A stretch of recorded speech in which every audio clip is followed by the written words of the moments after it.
भारत में 1 करोड़ से ज़्यादा लोगों को सीओपीडी हर साल होता है। तो इस बीमारी के बारे में हमारा जानना बहुत ज़्यादा जरूरी है। सीओपीडी, जिसको हम क्रॉनिक ऑब्स्ट्रक्टिव पल्मोनरी डिजीज कहते हैं, ये एक ऐसी बीमारी है जिसको रोका जा सकता है और जिसका इलाज भी ठीक तरीके से किया जा सकता है, जिससे हमारे लंग्स ठीक ठाक रहें। जिन लोगों को सीओपीडी होती है उनको सांस लेने में बहुत दिक्कत होती है, उसकी वजह से बहुत जल्दी थक जाते हैं।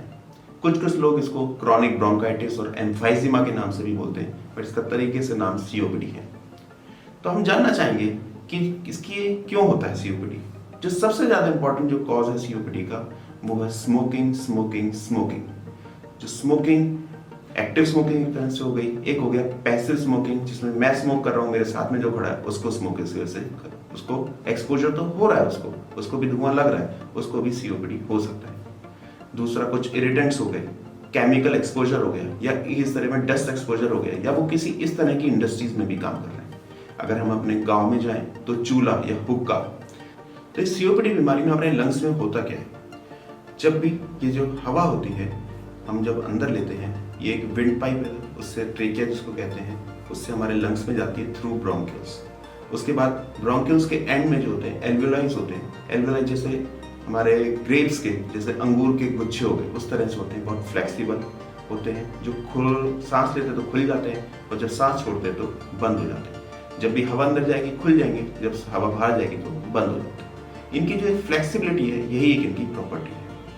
जब भी कोई धुआं जब अंदर जाता है तो ब्रोंकियल्स और जो एल्वियोलाई है ये खराब हो जाते हैं। इसकी वजह से ये म्यूकस ज़्यादा डेवलप करते हैं और इन एल्वियोलाइज में हमारा जो गैस का जो एक्सचेंज होता है, जो खून में जानी होती है गैस, जो अच्छी ऑक्सीजन जो होती है वो नहीं जा पाती। उसकी वजह से पेशेंट्स को ब्रीदिंग इश्यूज, सांस लेने में दिक्कत और ये सब शुरू हो जाती है।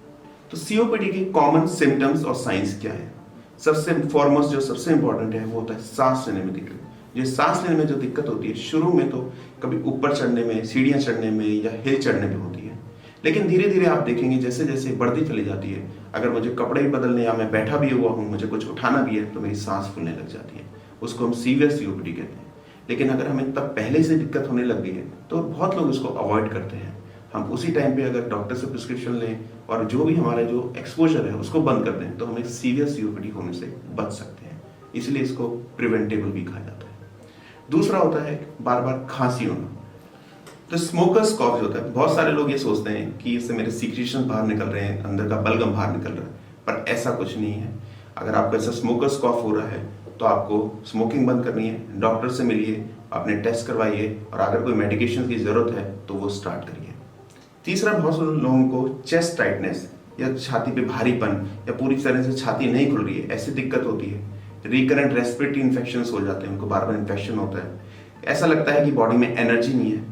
और अगर ये सीओपीडी में साथ में एक्यूट हो जाए तो कभी कभी ब्लू कलर के साइनोसिस भी आपको लिप्स पे, फिंगर्स पे, नेल्स पे भी हो सकता है। अगर आप स्मोकर हैं और आपको इनमें से कोई भी दिक्कत हो रही है तो मैं आपको बोलूंगा कि एक बार किसी भी लंग स्पेशलिस्ट या पल्मोनोलॉजिस्ट से मिलिए और एक सलाह लीजिए, और वो आपको कुछ ना कुछ जरूर एडवाइस करेंगे। उनमें हो सकता है कुछ एक्सरे हो, आपकी लंग्स की कैपेसिटी देखने के लिए पीएफटी कराया जाए और उसके अकॉर्डिंग आपको कुछ मेडिकेशंस भी दे सकते हैं। ऐसा जरूरी नहीं है कि हर एक को मेडिकेशन देने की जरूरत है, लेकिन कुछ लोगों को मेडिकेशंस ब्रोंकोडायलेटर्स के टर्म्स में दी जाती हैं, जिसमें जो सांस की नली है उसको थोड़ा सा खोलता है, ऐसी दवाइयाँ दी जाती हैं। उन दवाइयों में जैसे इनहेल्ड मेडिकेशंस होती हैं, कुछ टैबलेट्स या कैप्सूल्स होते हैं जो लेने से जो अंदर के सीक्रेशंस है उनको निकाला जाए। और तीसरा होता है कि आपकी ब्रीदिंग एक्सरसाइजेस, जिसमें सांस लेने की जैसे जो लंग्स के लिए हम मेनली डेवलप की गई है, तो वो भी करने की वो एडवाइस देंगे। अगर आपको सीओपीडी के रिलेटेड कोई और क्वेश्चन है या और कोई आप बात मुझसे पूछना चाहते हैं तो नीचे कमेंट में बताइए, मैं उनका आंसर देने की या उनका जवाब देने की पूरी कोशिश करूंगा। धन्यवाद।